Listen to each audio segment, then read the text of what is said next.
antara ada dan tiada.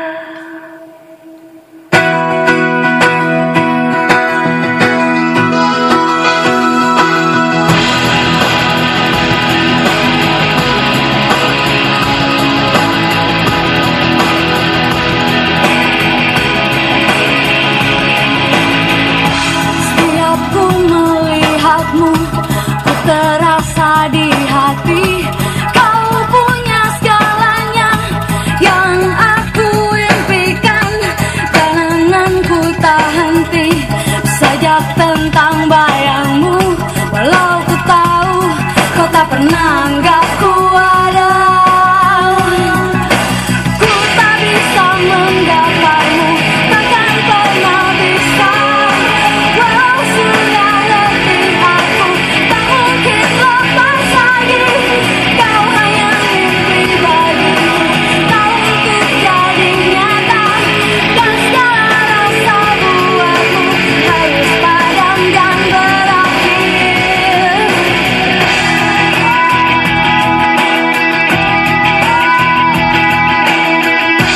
Kenanganku tak henti saja tentang Assalamualaikum warahmatullahi wabarakatuh.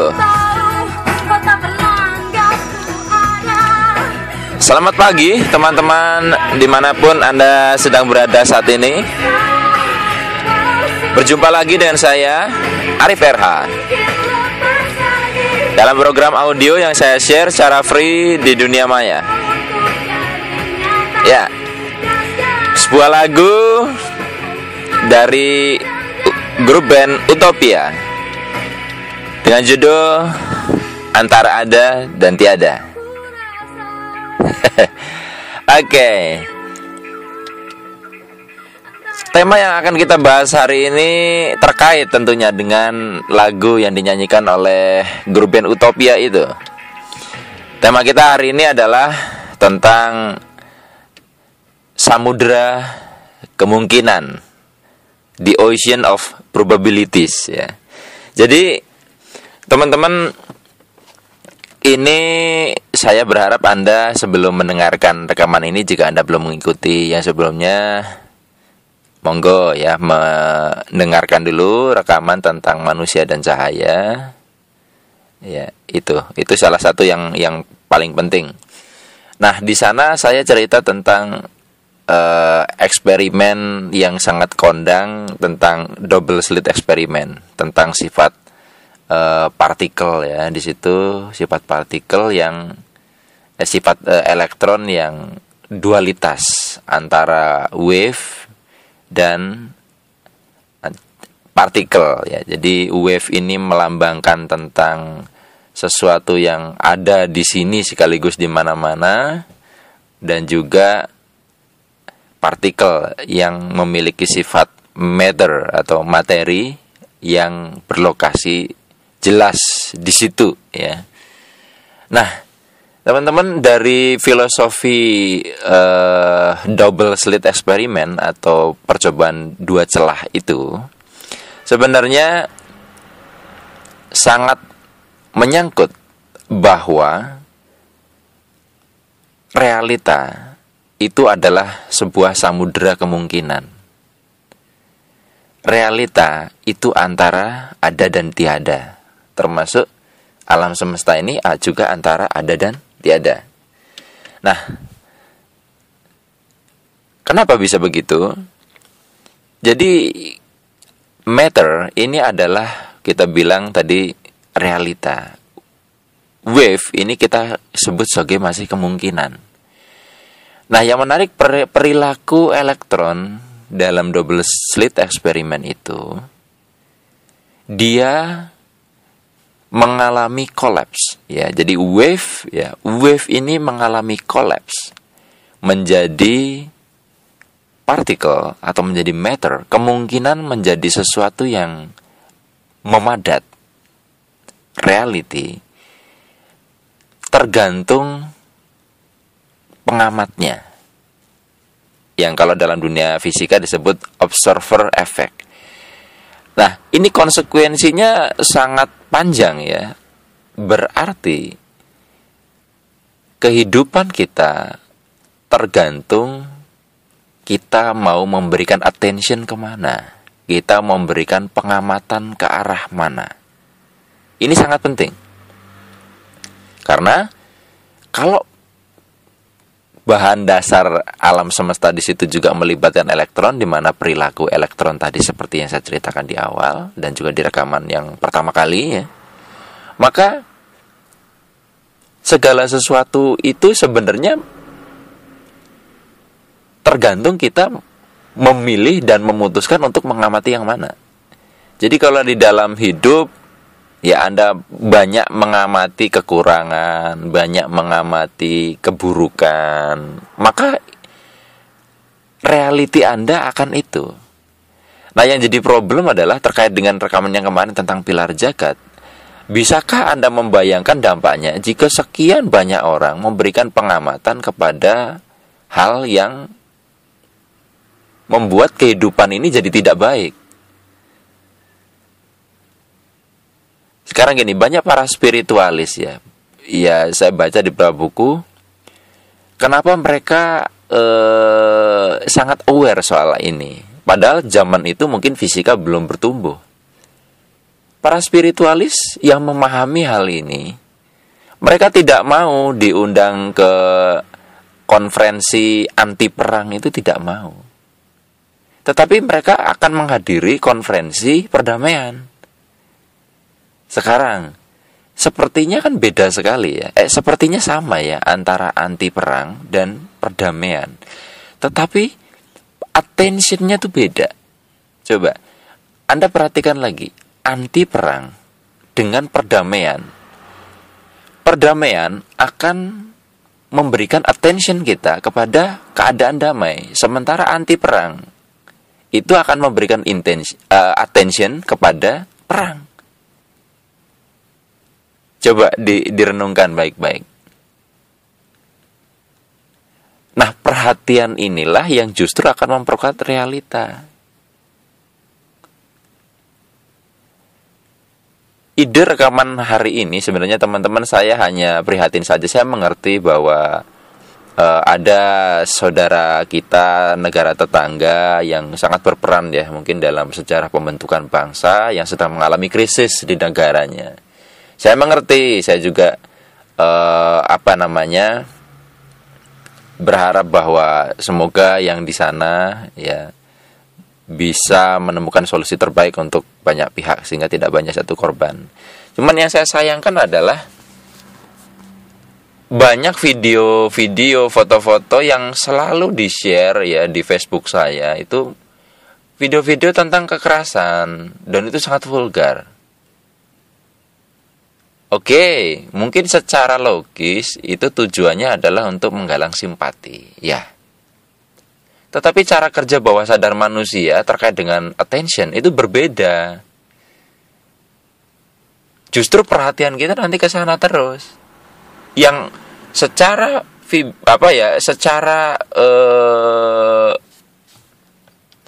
secara energi, secara getaran ini akan mempengaruhi justru di sana jadi tidak damai-damai.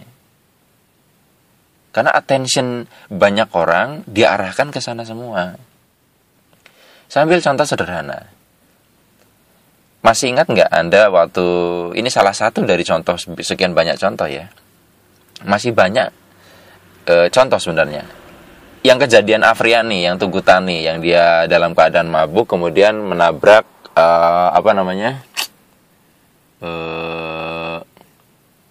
sekumpulan pejalan kaki. Ketika itu dibahas terus di televisi, dibincangkan, ya, terus diberikan pemberitaan dan kita memberikan attention dengan menonton berita itu dan mendiskusikannya. Otomatis semua ke sana kan? Maka terjadi yang namanya collapse wave tadi. Samudra kemungkinan itu mengerucut menjadi realita karena diberikan pengamatan terus. Konsekuensinya realitanya akan terus berulang. Sehingga tidak heran ketika sebuah pemberitaan tentang suatu hal diulang-ulang terus dan menjadi sebuah common topic, itu akan mengulangi berita yang lain yang mirip.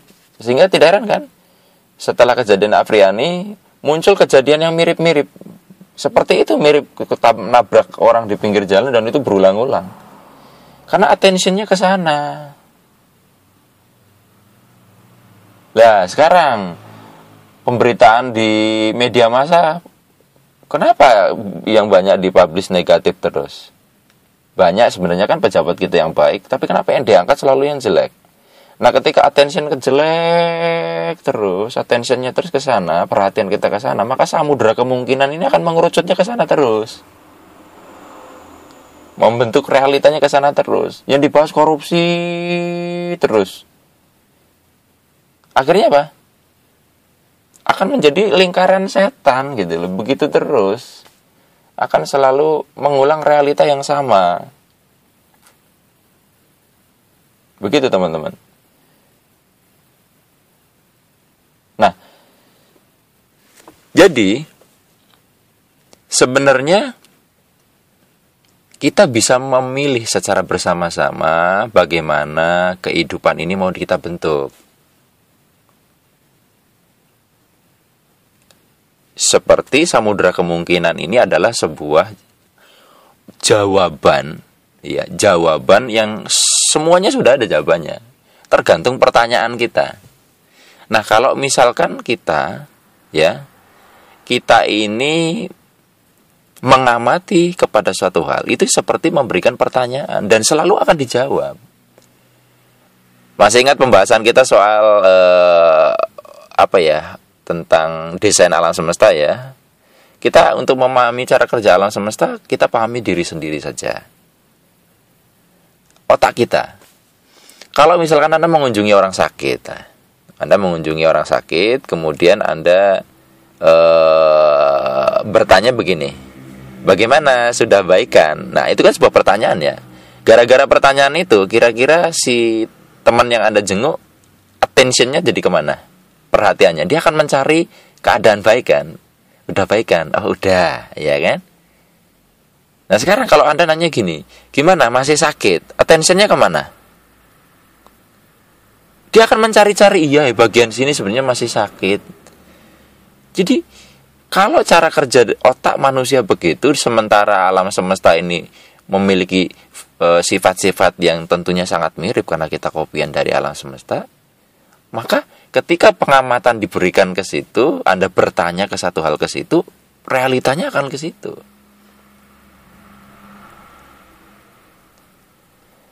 Kita ambil contoh tentang kemungkinan ya, yang lain. Anda tahu kalkulator kan? Anda tahu kalkulator.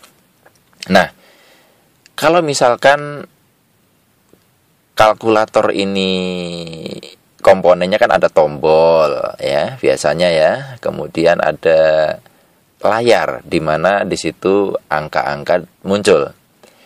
Ya, anggap saja angka yang nanti muncul di layar itu adalah realita, ya, realita. Tapi sebelum kita melakukan apa-apa kan semuanya masih samudera kemungkinan kan. Kemungkinan muncul apa itu kan masih nggak tahu kan. Jadi samudera kemungkinan ini ibaratnya segala sesuatu sudah ada ceritanya, jalan ceritanya, cuman belum aktual gitu.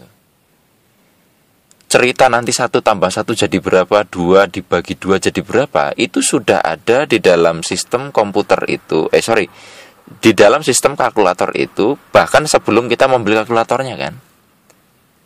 Nah sekarang kalau misalkan Anda sudah membeli kalkulatornya, kemudian Anda nyalakan ya, kemudian Anda memencet-mencet, coba Anda mencet misalkan 1, kira-kira yang muncul apa di layar? 1. Kenapa? Karena tombol yang Anda pencet 1. Kalau misalkan Anda kalikan 3, maka layar kalkulator akan memunculkan 1 kali 3 ya jadi 3. Berarti realita di sini menjadi aktual tergantung tombol yang kita pencet kan. Nah kalau sekarang Anda memencet angka 1 terus 1, Anda memberikan attentionnya ke sana terus, realitanya apa? Yang berulang angka 1 kan. Jadi kita bisa lihat bahwa Jangan-jangan yang namanya nasib kita pun sama. Kita sebenarnya punya banyak pilihan alur. Tuhan sudah menuliskan semua samudera kemungkinan alur perjalanan hidup kita, mau endingnya baik, mau endingnya buruk, sudah ditulis semua. Nah, sekarang keputusan kita, kehendak bebas yang diberikan Tuhan kepada kita, mau dibawa kemana arah hidup kita. Seperti lautan titik, kita mau buat garis kemana saja, terserah. Ini loh samudera kemungkinan. Jadi antara ada dan tiada tadi, kalau dibilang realitanya ini, ya bisa jadi itu ada, tapi sebenarnya tiada tadinya. Kapan menjadi ada? Pengamatan. Kalau Anda baca penjelasannya seorang ilmuwan namanya Lynn McTaggart, itu beliau ibaratkan yang namanya samudera kemungkinan itu ibarat gel, ibaratkan lautan gel yang masih cair dan dia belum dicetak menjadi bentuk apapun. Dia masih probability. Seperti air lah. Kalau misalkan Anda ambil air di lautan ya, di samudera, kalau Anda masukkan gelas bentuknya kotak, dia akan kotak. Realita gelas air itu, kalau Anda masukkan ke yang lingkaran, dia akan lingkaran. Nah, jadi mudah-mudahan teman-teman bisa memahami ya, bukan saya tidak empati, tetapi kadang maksud kita untuk membantu, tapi belum tentu dampaknya begitu kan? Jadi yuk kita coba banyak bentuk perhatian kita dengan cara yang lebih baik. Saya contohkan sederhana lah ya. Kalau misalkan saking pedulinya kita dengan kasus pornografi misalkan, kita mencoba untuk mengubah keadaan itu. Apakah dengan men-share foto-foto porno, gambar-gambar porno, video porno itu justru akan mengkelirkan persoalan? Tidak kan? Karena attention-nya akhirnya jadi ke sana. Setiap orang memiliki sisi kanak-kanak, di mana sisi kanak-kanak ini sangat mudah diprogram. Sekarang coba kalau misalkan Anda dengan tujuan supaya anaknya gede nanti tidak merokok, coba Anda berani nggak memutarkan video-video gambar atau gambar atau video orang sedang merokok di depan anak-anak yang masih belum ngerti apa-apa, dan Anda jelaskan di situ. Karena bawah sadar dia masih dominan, justru attention anak tersebut tentang kegiatan merokok itu. Ini dia loh. Nah, manusia ini punya sisi di mana dia sangat open programming pada suatu situasi tertentu. Dengan direpetisi, diulang-ulang, justru malah attention-nya jadi ke sana itu. Sampai di sini teman-teman bisa menangkap nggak maksud saya? Oke, nah berarti kalau kita kerucutkan kehidupan masing-masing, apapun keadaan Anda saat ini, itu baru salah satu kemungkinan yang menjadi aktual oleh Anda. Bisa nggak kehidupan Anda berubah? Misalkan posisinya sekarang terbelit banyak utang. Berarti kan ada jalan cerita lain di samudera kemungkinan Anda sebaliknya bebas dari hutang. Pengamatan Anda ke sana. Kalau misalkan Anda saat berdoa, saat menjalankan aktivitas, attention-nya ke utang terus, ya itu tadi realitinya akan mengulang itu.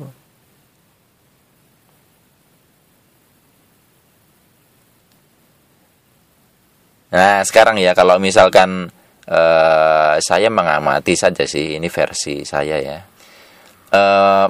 Pikiran manusia itu kan cenderung dia lebih memberikan perhatian khususnya kepada sesuatu yang paling belakang. Contohnya 500.000 dengan 500.000 juta. Kenapa terkesan lebih banyak 500.000 juta kan? Padahal 500.000 dengan 500.000 juta nominalnya sama. Karena attention-nya ke belakang 500.000. Jadi yang jadi attention ribunya, 500.000 juta yang jadi attention jutanya. Yang bagian belakang ini loh yang akan melekat, yang akan menjadi attention kita ke sana.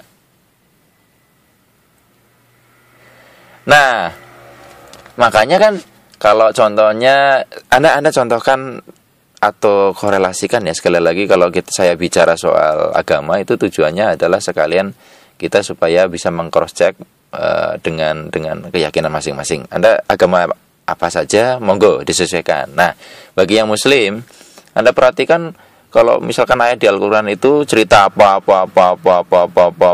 ya, walaupun disitu cerita kaum terdahulu begini begitu, endingnya loh, ending ayat itu banyak loh yang ujung-ujungnya akhirnya sesungguhnya Allah Maha Pengampun dan sesungguhnya Allah Maha melindungi sesuatu.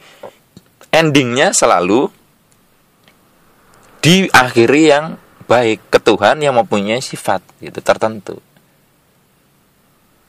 Ini loh. Berarti harapannya kan attentionnya ke sana, sehingga samudra kemungkinan mengarah ke sana.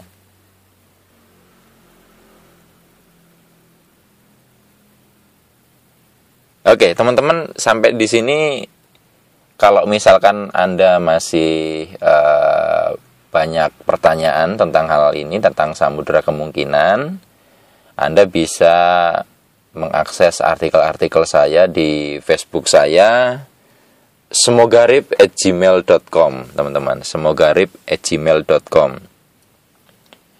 Arif RH, atau Anda bisa juga mengakses website saya di http ikhlaspasrah.com ya, saya ulangi, http ikhlaspasrah.com.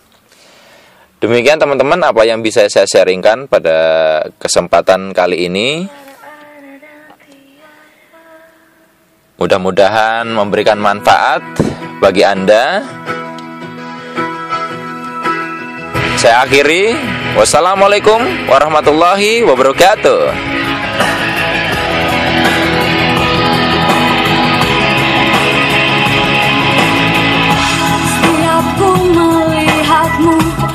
Terasa di hati, kau punya segalanya yang aku impikan. Tanganku tak henti, sajak